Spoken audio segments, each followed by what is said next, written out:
I'm a knockout artist, baby.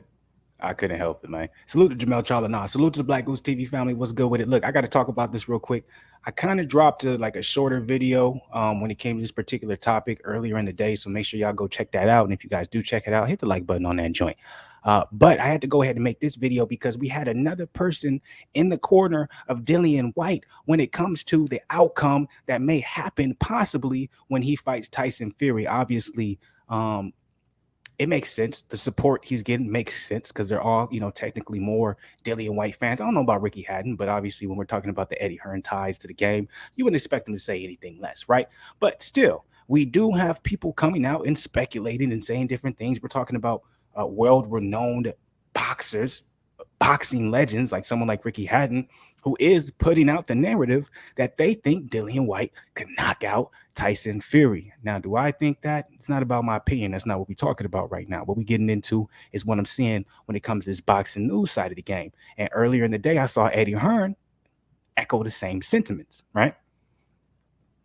Eddie Hearn said, let me go ahead and show y'all that.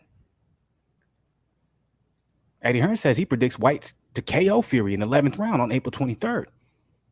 That's a bold claim. Now, that's a very respectable claim, obviously, because it is well known that if Dillian Whyte beats Tyson Fury, not only will White get a big bag, but Eddie Hearn. I'm telling you, man, this is a big year for Eddie Hearn in the zone, man. We're talking about Canelo signing, that 3-fight promotional deal with the zone. We're talking about Devin Haney looking like he's going to get the fight with George Kambosos. We're talking about Dillian Whyte getting a chance at Tyson Fury. I know Eddie Hearn is sitting back and he's just like, he's laughing because this is a big year for him in 2022. So, I don't blame him at all for saying these type of things. But what I want to talk about is how legitimate do you think these claims are? Do you think there's any legitimacy to Eddie Hearn saying he predicts White to KO Fury in the 11th round? Do you think there's any legitimacy in Ricky Hatton saying he worries for Tyson Fury if White hits him with full force, right? Because I'm like, look, a lot of people would be in agreement to saying that Deontay Wilder is the hardest hitter at the heavyweight division. And Fury fought him 3 times, and he beat him all 3 times. Now, would some people say that Wilder's a better boxer than Dillian Whyte? I'm not sure, but his frame, his reach, his power, it's all superior to Dillian Whyte. He has a much longer reach. He's a taller fighter, and he's able to land that right hand in a much slicker way than Dillian Whyte. Dillian Whyte, it's not really his right hand that knocks people out, but it's more so that hook. He got that dangerous hook.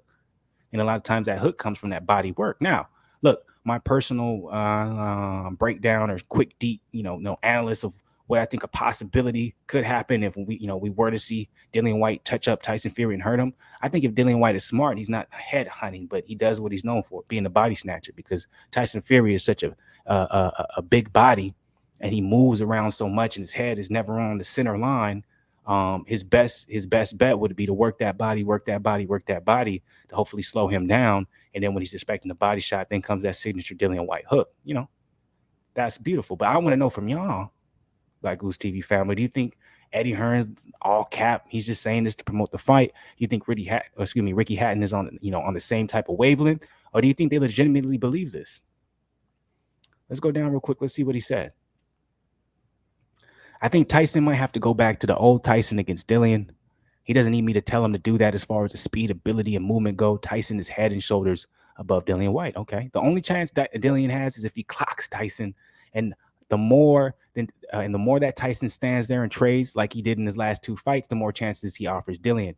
Dillian will hit you and lay you out. I think if Dillian hits Tyson, I just wonder how often my old mate can keep getting up off his ass from these heavy knockdowns. So, reading the actual quote from Ricky Hatton, now it makes a lot more sense. He's not basically saying, oh, I see this being a fight where there's a big possibility Dillian gets a chance to land on him. I think he's saying more so that Tyson Fury has been in wars with Deontay Wilder.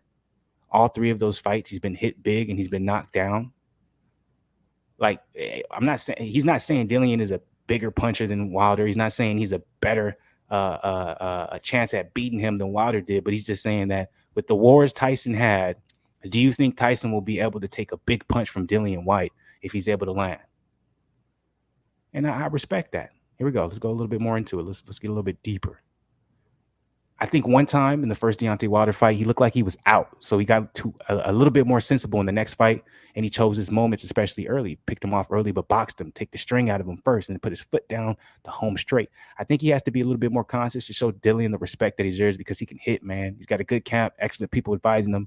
I'm not saying he should go and run a mile to get away from Dillian, but Tyson has proved that he can have it out with people.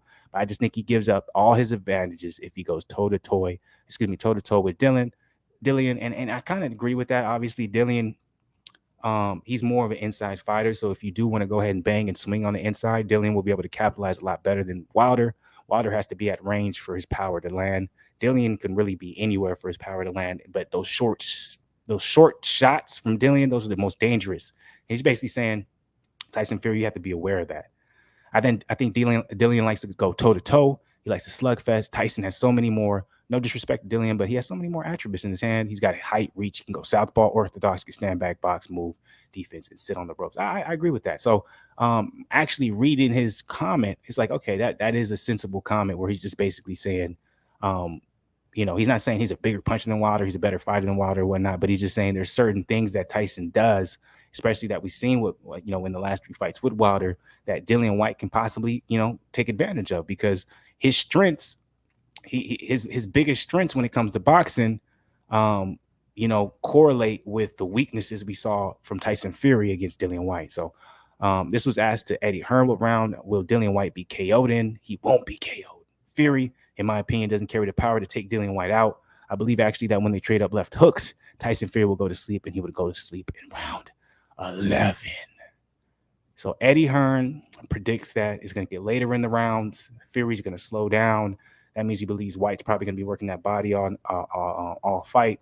It's going to get to the point where Fury's going to be standing in front of Whyte, and there's going to be a possibility where they trade those left hooks, and Dillian Whyte's just going to hit a whole lot harder. So with that being said, Black Goose family, what's your take on these particular claims from Eddie Hearn and Ricky Hatton saying that, Ricky Hatton was a little bit more sensible in what he said, but I understood where he was coming from, but he felt like, White's a big puncher, and if Fury makes some of the mistakes he made with Deontay Wilder, White's not going to let him get back up, and he'll pay and lose.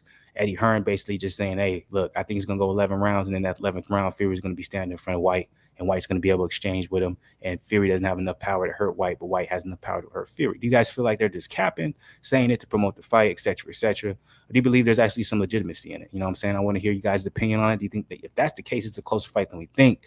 But yeah, let me know. Hit that comment section. You know what I'm saying? Drop them things below. Hit the like button as always. Subscribe to the channel. Show some love to your boy. And I want to hear what you guys think about this particular topic right here when it comes to Eddie Hearn saying that Whyte will KO Fury in the 11th round, and Ricky Hatton saying that he has enough power to make Fury pay.